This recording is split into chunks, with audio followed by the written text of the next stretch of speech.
अच्छी किताबें, अच्छे लोग और अच्छा भोजन ये थोड़ा बेस्वाद लगता है। समझ में भी ये चीज़ें नहीं आती हैं, लेकिन अगर आप अपनी रुचि इनमें बनाए रखते हैं, तो आपकी तरक्की के द्वार खुल जाते हैं। दोस्तों नमस्कार, स्वागत है आप सभी का स्टडी विद ज्ञान प्रकाश में। आज है 1 अक्टूबर 2020 और दिन है गुरुवार का। चलिए शुरू करते हैं आज की मॉर्निंग न्यूज। और यहाँ पर मैं आपको बता दूं कि 31,661 शिक्षकों की भर्ती होने जा रही है। एक सप्ताह में ये भर्ती पूरी करने के बारे में बात कही गई थी, लेकिन अभी तक अभ्यर्थी जो हैं वो इंतजार कर रहे हैं कि इस भर्ती को शुरू करने की सूचना कब आएगी। फिलहाल बेसिक शिक्षा राज्य मंत्री स्वतंत्र प्रभार डॉक्टर सतीश चंद्र द्विवेदी ने बुधवार को विभाग के उच्च अधिकारियों संग बैठक कर परिषदीय स्कूलों में 31,661 शिक्षकों की भर्ती प्रक्रिया को तेजी से पूरा करने का निर्देश दिया है। और ये भी है कि आज ओबीसी कमीशन इसी मैटर पर सुनवाई करने वाला है। 69,000 शिक्षक भर्ती में तमाम विसंगतियां जो सामने आई थी, उस पर ओबीसी कमीशन ने जवाब मांगा था सक्षम अधिकारियों से, और उस पर आज सुनवाई होनी है।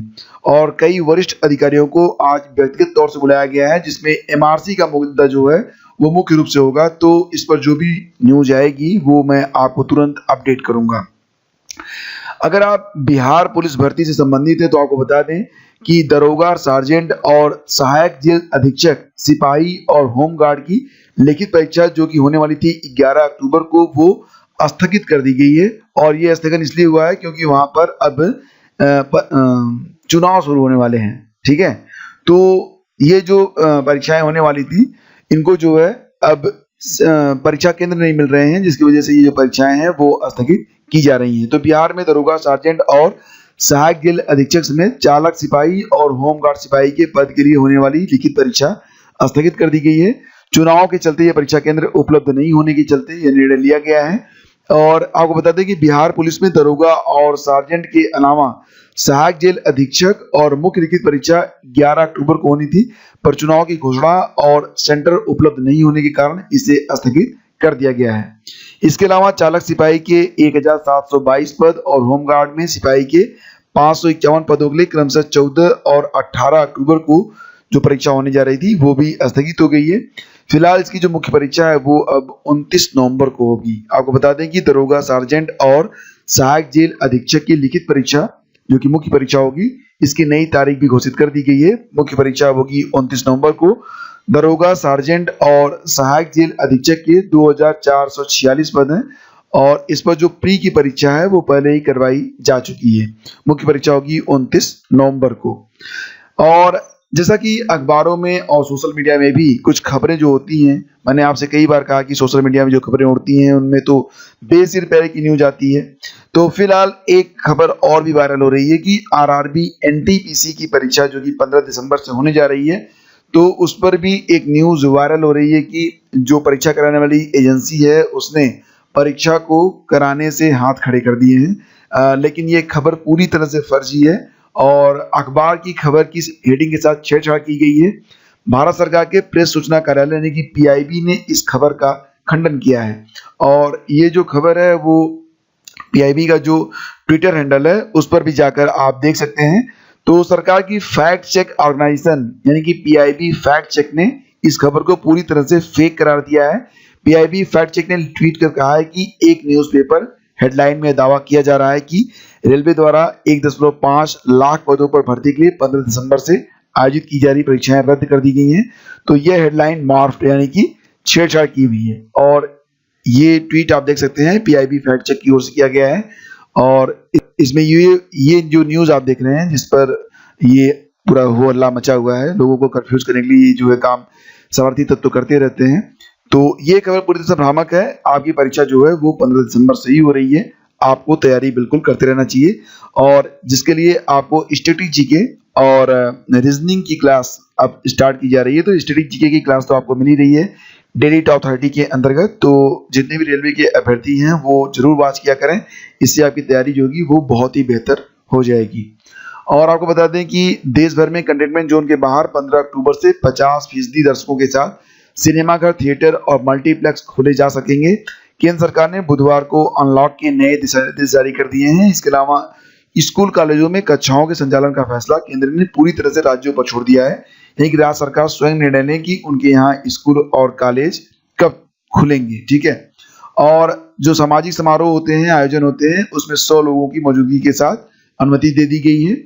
और गृह मंत्रालय की बुधवार को जारी गाइडलाइन से बृहस्पतिवार से प्रभावी हो जाएगी और राज्यों को कंटेनमेंट जोन के बाहर स्कूल, कॉलेज और कोचिंग संस्थानों में छात्रों को बुलाने के लिए अभिभावकों की लिखित सहमति लेनी होगी। स्कूल नहीं आने वाले छात्रों के लिए ऑनलाइन पढ़ाई की सुविधा जारी रहेगी। तो अब स्कूल और कॉलेज के बारे में निर्णय जो है वो राज्य सरकारें करेंगी कि स्कूल कॉलेज कब से खुलेंगे या किस प्रकार से पढ़ाई आगे बढ़ेगी। और जैसा कि आप लोग जानते हैं कि यूपीएससी यानी कि आईएएस की जो प्रारंभिक परीक्षा है वो 4 अक्टूबर को होने जा रही थी और इसको लेकर कई याचिकाएं जो थी वो सुप्रीम कोर्ट में दायर की गई थी। तो सुप्रीम कोर्ट ने यूपीएससी से जवाब भी मांगा था। यूपीएससी ने कहा कि इस परीक्षा को टाला जाना नामुमकिन है क्योंकि लगभग परीक्षा के आयोजन पर यूपीएससी 50 करोड़ रुपए खर्च कर चुका है। अगर परीक्षा टाली जाती है तो ये सरकारी धन का अपव्यय होगा, इसलिए परीक्षा को टाला जाना जो है वो मुमकिन नहीं है। तो इस पर कोर्ट ने एक अच्छी बात कही है। उन्होंने कहा कि मतलब कि साथ ही जस्टिस एएम खानविलकर की पीठ ने यूपीएससी से कहा कि वह उन आवेदकों को एक और मौका देने पर विचार करें जिनके पास अपना आखिरी प्रयास बचा है और जो कोरोना के कारण परीक्षा में नहीं बैठ पाएंगे। तो यानी कि ऐसे अभ्यर्थी जो लास्ट मतलब अपने स्टेज पर हैं, 32 साल जिनके पूरे हो रहे हैं नियमानुसार या फिर अंतिम प्रयास कर रहे हैं, तो उनके लिए कहा जा रहा है कि उनको एक मौका और दिया जाना चाहिए। तो यहाँ पर अगर आप देखेंगे तो फिलहाल एक और परीक्षा जो है धांधली की शिकार हो गई है।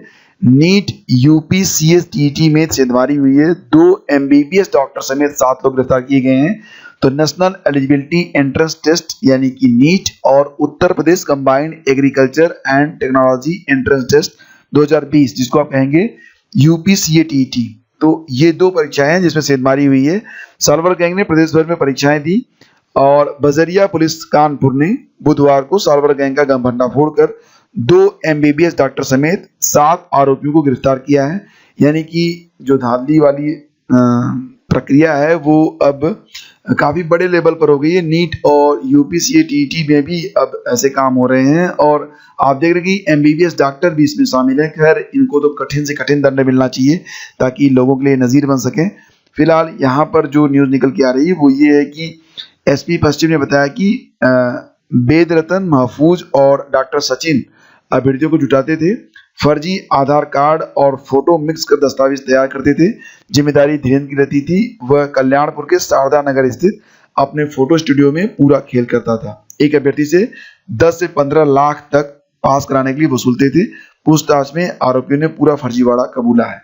तो ये तस्वीर आप देख रहे हैं और फिलहाल चलिए आगे बढ़ते हैं। पूरी खबर आप पढ़ सकते हैं हमारे टेलीग्राम चैनल पर आकर। और इलाहाबाद हाईकोर्ट ने 2018 की 41,520 पुलिस कांस्टेबलों की भर्ती में बचे 5,292 पदों पर नियुक्ति को लेकर दाखिल याचिका पर जवाब के लिए राज्य सरकार को 1 माह का अंतिम अवसर दिया है। कोर्ट ने इस मामले में राज्य सरकार से साल भर पहले ही जवाब मांगा था, लेकिन सरकार की ओर से कोई जवाब दाखिल नहीं किया गया था। इस पर कोर्ट ने नाराजगी जताते हुए सरकार को अंतिम अवसर दिया है। यह आदेश न्यायमूर्ति अभिनव उपाध्याय और न्यायमूर्ति प्रकाश पडिया की खंडपीठ ने अजीत यादव और 115 अन्य की याचिका पर दिया है। जो लोग नहीं जानते उसके बारे में मैं आपको बता दूं कि याचिकाओं के अनुसार पुलिस भर्ती बोर्ड ने जनवरी 2018 में 41,520 पद विज्ञापित किए थे, जिसमें 23,520 पद पुलिस के थे, 18,000 पद पीएससी कांस्टेबल के थे। याची लिखित परीक्षा में सफल हुए। उसके बाद दस्तावेज सत्यापन हुआ, शारीरिक मानक परीक्षण हुआ, शारीरिक दक्षता परीक्षा हुई यानी कि दौड़, उसमें भी याची सफल हुए थे। फिर मेडिकल परीक्षण से पहले ही फाइनल चयन सूची लगा दी गई और 23,520 अभ्यर्थियों का मेडिकल कराया गया, जिसमें 20,349 को ट्रेनिंग पर भेजा गया और जो सिपाही कोटे में ही कई पद खाली रह गए हैं। तो इस प्रकार पीएससी वाले अभ्यर्थियों का भी मेडिकल कराया गया था। तो यानी कि जो रिक्त पद हैं उसको भरने के बारे में यहाँ पर बात कही जा रही है, संबंधित अधिकारियों से जवाब मांगा गया है। और यहाँ पर मैं आपको ये न्यूज इसलिए दिखा रहा हूँ क्योंकि जो अभ्यर्थी सफल हुए हैं वो ये बता रहे हैं कि वो हाई रैंक क्यों नहीं पा सके। तो फिलहाल वीडियो के पद पर चयनित श्रद्धा गुप्ता ने बताया कि बदले पैटर्न के कारण समान अध्ययन ज्यादा महत्व बढ़ गया है। अब एक ही विषय पर ज्यादा ध्यान केंद्रित करना है, पहले 2 विषयों पर ध्यान केंद्रित करना पड़ता था। यानी कि जो आपका सब्जेक्ट होता है वो अब एक ही हो गया है और जीएस के 4 पेपर हो गए हैं। तो जीएस अब आपको ये भी पता होना चाहिए कि जीएस जो है अब रिटेन हो गया है, और पहले मुख्य परीक्षा में भी ऑप्शनल होता था जीएस, लेकिन अब वो रिटेन हो गया है। तो रिटेन के होने के नाते क्या है कि अब अभ्यर्थी जो है वो उनको मतलब समय ज़्यादा लगता है। जब तक आप जीएस को ठीक से समझेंगे नहीं आपके आसपास क्या हो रहा है, तब तक आप लिख कैसे पाएंगे भाई। टिक करना अलग बात है, उस मुद्दे पर लिखना और बोलना ये तभी आप कर पाएंगे जब आपको एक ठीक यानी कि डीप अंडरस्टैंडिंग, एक गहरी समझ होगी आपके अंदर। तो फिलहाल जितने भी अभ्यर्थी सिविल सेवा में जाना चाहते हैं, मैं उनसे यही कहूँगा कि जीएस पर ज़्यादा फोकस करें, करंट अफेयर्स को ध्यान से पढ़ें, करंट अफेयर्स को डिटेल में पढ़ें, और जब भी पढ़ें तो शांति से पढ़ें। ये नहीं कि मतलब जल्दबाजी में जब आप पढ़ते हैं तो ये बात याद रखिएगा कि जल्दबाजी में पढ़ना और जल्दबाजी में खाना, ये दोनों चीज़ें जो होती हैं वो स्वास्थ्य के लिए अच्छी नहीं होती हैं। और एलटी ग्रेड चयनित छोड़ रहे हैं टीजीटी का इंटरव्यू। जैसा कि आप लोग जानते हैं कि टीजीटी और एलटी ग्रेड दोनों ही समकक्ष होते हैं, लेकिन एलटी ग्रेड के जो टीचर होते हैं वो चुने जाते हैं राजकीय जो विद्यालय होते हैं, और टीजीटी के अंतर्गत मैनेजमेंट कोटे के अंतर्गत जो विद्यालय आते हैं उसमें जो चयन होता है। हालांकि दोनों इक्विवेलेंट हैं, दोनों बराबर हैं, लेकिन उसके बावजूद भी जो अभ्यर्थी एलटी ग्रेड में चयनित हो रहे हैं वो लोग टीजीटी का जो इंटरव्यू है वो नहीं दे रहे हैं। क्यों नहीं दे रहे हैं? क्योंकि वो ये जान रहे हैं कि उनका चयन तो एलटी ग्रेड में हो गया है। अगर टीजीटी का इंटरव्यू वो छोड़ देंगे तो दूसरे अभ्यर्थी उस पर जो सिलेक्ट हो जाएंगे। तो एक तरीके से ये जो कंपैरेटिव अंडरस्टैंडिंग अभ्यर्थियों के अंदर आ रही है कि सीट छोड़ देने से दूसरे का भला हो जाएगा, ये काफ़ी पॉजिटिव है, काफ़ी अच्छी चीज़ है। और जैसा कि आप लोग जानते हैं कि हिंदी में पहले मेल का, उसके बाद फीमेल का भी जो परिणाम है वो जारी कर दिया गया है। और हिंदी एलटी ग्रेड में जो टॉपर्स रही हैं उसमें पहले स्थान पर उषा देवी हैं, दूसरा स्थान मिला है संजू मौर्य को, तीसरा स्थान मिला है कंचन द्विवेदी को। तो टॉप 10 जो हैं वो आपके सामने ये लिस्ट आप देख सकते हैं। यहाँ पर ये टॉप 10 फीमेल कैंडिडेट्स हैं जिन्होंने एलटी ग्रेड हिंदी में टॉप किया है। और मेल का जो रिजल्ट है पहले ही आ चुका था। कुल 695 पद, एक्चुअली में 696 पद थे, एक पद कोर्ट में होने की वजह से उस पर परिणाम जारी नहीं हुआ है। तो 695 पदों पर मेल्स के और सभी 737 के 737 पदों पर फीमेल्स के जो परिणाम हैं वो यूपीपीएससी ने डिक्लेयर कर दिए हैं। अब 2 परिणाम और बचे हुए हैं, सामाजिक विज्ञान मेल और सामाजिक विज्ञान फीमेल कैटेगरी का। तो देखते हैं कि परिणाम भी जल्दी जारी हो जाएगा। और फिलहाल आपको ये भी बता दें कि अब इसके बाद डॉक्यूमेंट वेरिफिकेशन होगा और डॉक्यूमेंट सत्यापन के बाद फिर नियुक्ति दी जाएगी। नियुक्ति के लिए तो 13 विषयों में जो लोग उत्तीर्ण हुए हैं तो उनके लिए वेबसाइट भी चल रही है। वेबसाइट पर जाकर उन्हें अपने कॉलेज को चुनना है, अपने जिले को चुनना है कि कहाँ पर वो नियुक्ति चाहते हैं, और उसके बाद बहुत जल्दी उनको नियुक्ति पत्र 18 अक्टूबर तक आपको प्रदान कर दिया जाएगा। अब जो नए परिणाम आ रहे हैं इसमें थोड़ा सा वक्त लगेगा, लेकिन जल्दी सभी को नियुक्तियां दे दी जाएंगी। तो ये थी दोस्तों आज की सारी अपडेट्स।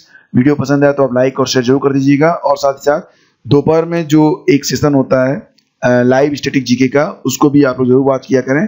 इससे आपकी जो तैयारी होगी वो बहुत अच्छी हो जाएगी। देखिए, आप लोग न्यूज़ पर ही डिपेंड ना रहा करें, स्टडी भी क्या करें। जो स्टडी मटेरियल से संबंधित वीडियोज आते हैं उसको भी आप लोग जरूर वॉच किया करें, उसको जरूर सुना करें। इससे आपको फायदा ही होगा, नुकसान नहीं होगा। तो ठीक है, मिलते हैं आपसे अगले वीडियो में। तब तक के लिए आज्ञा दीजिए। नमस्कार, जय हिंद।